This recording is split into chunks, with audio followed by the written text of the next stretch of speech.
ఆయ్ Thandel single hat trick సాధించిన Gita art సంస్థకి. ఎందుకంటే ఆయ్ సినిమా ఒక కాంపిటీషన్లో, ఇండిపెండెన్స్ డే కాంపిటీషన్లో 2-3 పెద్ద సినిమాల మధ్య వచ్చి ఒక విజయం సాధించింది. అదేంటండి, సక్సెస్ గురించే మాట్లాడాం. అలాగే ఫిబ్రవరి డ్రై సీజన్ కూడా బాక్స్ ఆఫీస్ ఫ్రై సీజన్ చేసిన తండేల్ ఒక పెద్ద సక్సెస్. సో సింగిల్ మార్నింగ్ షోకి 20% ఓపెన్ అవ్వగానే అందరూ చాలామంది జబ్బలు జరుచుకుని చప్పట్లు కొట్టేసుకున్నారు అని. ఎందుకంటే పక్కన ఒక వార్ పొజిషన్ ఉంది. అలాంటిదప్పుడు కూడా ఈవినింగ్ నుంచి అది 60% అయింది, నెక్స్ట్ డే మ్యాట్నిక్ 80% అయింది, వీకెండ్కి 100% కలెక్షన్స్తో, అంటే వీక్ సీజన్ అనుకున్న దాన్ని పీక్ సీజన్ చేసింది. సో ఇలాంటి హ్యాట్రిక్ని, అంటే గీతా ఆర్ట్స్ ఎప్పుడు సీజన్స్ నమ్మదో, కంటెంట్ అనే రీజన్స్నే నమ్ముద్ది. సో అలాంటి ఎటువంటి పరిస్థితుల్లో అయినా అది star content, upcoming stars content, stars లేని కంటెంట్, ఏ కంటెంట్ అయినా సరే గీతా ఆర్ట్స్ సక్సెస్ సాధిస్తుంది అనేది ఈ హ్యాట్రిక్. ఎందుకంటే ఈ మధ్య ఇండస్ట్రీలో సక్సెస్లు తక్కువైపోయినాయి. మన బ్యానర్లో కాకపోయినా మన సంచయర్ ఉన్న ఆఫీస్లో ఎవరిదైనా హిట్ అయినా సరే అది మన హిట్టే అని హ్యాపీ ఫీల్ అవ్వాల్సిన సీజన్ వచ్చేసింది. సో అలాంటి సీజన్లో కూడా ఇండస్ట్రీని ఏకం చేస్తూ సో హ్యాట్రిక్ సాధించిన గీతా ఆర్ట్స్ అధినేత మా లైన్ కింగ్ అల్లు అరవింద్ గారికి, సో అలాగే మా సిస్టర్ విజయ్ గారు. ఎందుకంటే గీతా ఆర్ట్స్లో ఎప్పుడూ కూడా ఒక జనరేషన్కి ఒక్కొక్కరిని ఎంకరేజ్ చేస్తూ ఉంటారు ప్రొడ్యూసర్స్గా. ఎందుకంటే నాకు తెలిసి ప్రపంచంలో ఎప్పుడూ కూడా వాళ్ళ పిల్లల్లో వాళ్ళ చుట్టాలను ఇలాగే చేస్తుంటారు. బట్ ఏ రిలేషన్ లేకపోయినా, మనకి ఏ రిలేటివ్ కాకపోయినా, ఏ ఫీలింగు లేకుండా సో మన ఈ వీడికి టాలెంట్ ఉంది అని చెప్పి వాళ్ళ మీద డబ్బు పెట్టి, వాళ్ళ కోసం డబ్బు పెట్టి సినిమా తీసే పర్సన్స్ ఎవరన్నా ఉంటే అది గీతా ఆర్ట్స్ అల్లు అరవింద్ గారు. నాకు తెలిసి దేశంలో, ఇండియాలోనే కాదు వరల్డ్లో కూడా వాళ్ళ పిల్లలు వాళ్ళ రిలేటివ్స్ కాకుండా బయటి వాళ్ళని వాళ్ళ పొజిషన్ ఇచ్చేసి ప్రొడ్యూసర్స్గా ఎంకరేజ్ అయిన సంస్థ అనేది నాకు ఎక్కడైతే తెలీదు. సో అలాంటి అరవింద్ గారు మంచికి అన్ని హిట్సే వస్తాయి. ఇప్పుడు విద్యా గారు కంటెంట్ రిచ్ ఫిల్మ్స్ పట్టుకుంటూ వరుసగా సక్సెస్ సాధిస్తున్నారు. ఎందుకంటే ఈ సినిమా రిలీజ్ అయిన రోజు సిచ్యువేషన్ బాగాలేదు, అన్ని మిసైల్సే ఉన్నాయి. బట్ థియేటర్కి వెళ్ళి చూస్తే స్మైల్స్ మిసైల్స్, స్కడ్స్, స్మైల్ బాంబ్స్ పడుతున్నాయి. సో దీనికి కారణం ఏంటంటే శ్రీ విష్ణు గారు, వెన్నెల కిషోర్ గారు.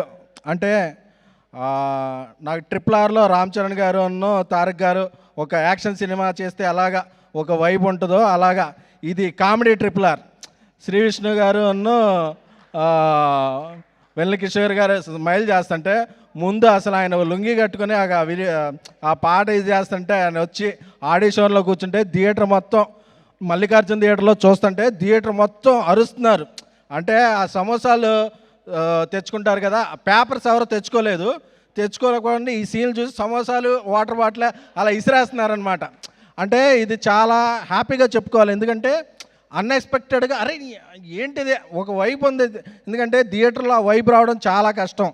ఎందుకంటే మనం ఐమాక్స్ ముందు రివ్యూలు మేనేజ్ చేయొచ్చు, మాట్లాడే వాళ్ళని మేనేజ్ చేయొచ్చు, కానీ థియేటర్లో నవ్వులు మేనేజ్ చేయడం అనేది కంటెంట్ ఉంటేనే అవుద్ది. సో అది ఈ సినిమాకి కంటెంట్ ఉంది. అలాగే కార్తీక్ రాజు గారు, ఆయన తమిళీన్ అయినా సరే తెలుగు పల్స్ బాగా పట్టుకున్నారు. నాకు తెలిసి ఆయన కోకట్పల్లి, మోసాపేట, శ్రీనగర్ కాలనీ సందులు బాగా తిరిగి ఉంటారు. సో అలాగే ఈ సినిమాతో మంచి ఘన విజయాన్ని అందుకున్న కేతిక గారు, మీకు ఇలాగే ఇక్కడ నుంచి కెరీర్ అంతా బాగుండాలని. అలాగే ఇవానా గారు. సో దీనికి చాలా మంచి మ్యూజిక్ ఇచ్చిన విశాల్ గారికి. సో అలాగే ఎప్పుడు మా అందరికీ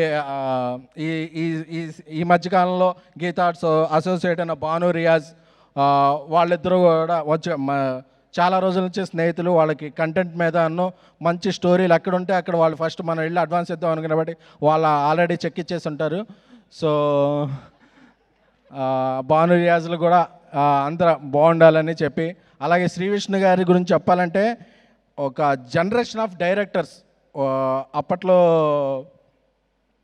నాగార్జున గారు, తర్వాత నాని గారు, అలాగా కొంతమంది హీరోలు యంగ్ స్టార్స్ని ఎవరి దగ్గర టాలెంట్ ఉందో పట్టుకొని వాళ్ళందరికీ వరుసగా చేస్తుంటే ఆ నెక్స్ట్ జనరేషన్కి వాళ్ళు తీసుకొచ్చిన డైరెక్టర్లే అలా ఉంటారు. ఒక పవన్ సాందన్ గారు, ఒక హర్షిత్ గోలి గారు, ఒక వివేకాత్రి గారు, ఒక రామ్ అబ్రం గారు, చాలామంది డైరెక్టర్లు ఇప్పుడున్న ఇంట్లో అందరూ ప్రామిసింగ్ డైరెక్టర్లు ఎవరు ఉన్నారంటే వాళ్ళ డెబ్యూట్ సినిమా అన్నీ శ్రీ విష్ణు గారు చేసిన సినిమాలే. సో ఆయన స్వాగ్ డిఫరెంట్. సో మీ స్వాగ్ ఎప్పుడు అలా ఉండాలని, మీరు ఎప్పుడూ మాటలు అలా మింగేస్తూ ఉండాలని. సో గీతా ఆర్ట్స్ నన్ను పిఆర్ని చేసింది, ప్రొడ్యూస్ చేసింది, రీసెంట్గా నన్ను హోస్ట్ని, యాంకర్ని కూడా చేశారు. బేసిక్గా అరవింద్ గారికి, విద్యా గారికి ఎవరిని ఎలా వాడాలో తెలుసు.